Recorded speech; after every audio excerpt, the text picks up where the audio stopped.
There has been many debates on who is Erwin's true successor, ranging from Armin, Aaron, and even Flop. In this video, I'm going to explore all three options, and in the end, I will say which one is truly Erwin's successor. Beginning with Erwin Smith himself, he is a great leader and an even greater general, having led many successful fronts outside the walls, though it caused many deaths. He's able to make difficult decisions on the spot in stressful situations and is able to put his team ahead of his own self-being, and he was the type that always thought 10 plus more steps ahead. He was a man above other men. So when Erwin Smith died, it left a gaping hole in the survey course because he left such an impression in his post. But in an attempt to replace him, the first one, which seems to be the manga and anime's view to be Erwin's successor, is Armin. Especially given that it is Armin that is chosen over Erwin to inherit the Colossal Titan to continue to live on. And I can see why people would see Armin as a suitable successor for Erwin. I mean, Armin was the one that figured out that Annie was the female Titan. Armin was the one that made the plan to trap Annie in the basement to get her to confess, and Armin was the one that was able to recognize quickly that it was Bertolt in the barrel they were throwing towards them and told everyone to move out of the way. And he was able to do all this because he is able to recognize small changes or little details similar to Erwin.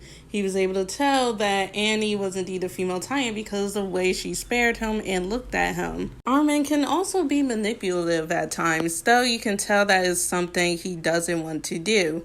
The main time we see him be manipulative is when he distracts Bertolt by bringing up Annie, knowing that Bertolt likes Annie. But even though Armin has all these good qualities to fill Erwin's position, he also has flaws that Armin did not have. I would say the biggest flaw Armin has, or lacks more so, is his ability to make difficult decisions in stressful times. A light-hearted example of this can be found in Attack on Titan's OVA, where John asks Armin to steal beef from the storage, but Armin, not wanting to not help John in stealing, and also not wanting to steal, pretty much panics and messes around and breaks both his legs, thus pretty much saving him from even having to make that choice, given that he doesn't have the ability to aid John or be able to steal.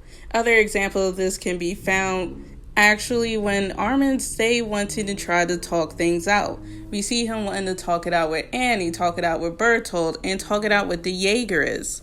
But the biggest issue here is that one, it wastes time, and two, it ends up pretty much harming others or even Armin himself. But where Armin lacks, Aaron actually makes up for. When it comes to manipulation, that man can manipulate. He was able to manipulate his own brother Zeke, who is also a very calculated general, though definitely not on Erwin's level. He was also able to manipulate Armin and Mikasa into thinking that he hated them, and was able to manipulate the others into hating him, such as John, Connie, and the others. And unlike Armin, who wants to talk things out, Aaron is not for that talk no jutsu. He is not. He is not hesitant to make difficult decisions, unlike Armin. And he is willing to be the bad guy in everyone's story if that means saving his people or saving his friends. Which we see with Erwin, who is also painted as the bad guy, especially when we see them walk down the streets in the walls. So I can see how people believe that Aaron is Erwin's true successor. But like Armin, Aaron too lacks some skills that Erwin had, primarily being strategy. Now I already know someone's going to say, well, Aaron has the future ability from his Attack Titan, but that doesn't mean he's a good strategist. If one thing was to go wrong in the future he saw, he's screwed. That's like saying someone who memorizes chess-like moves are a good chess player. No, if the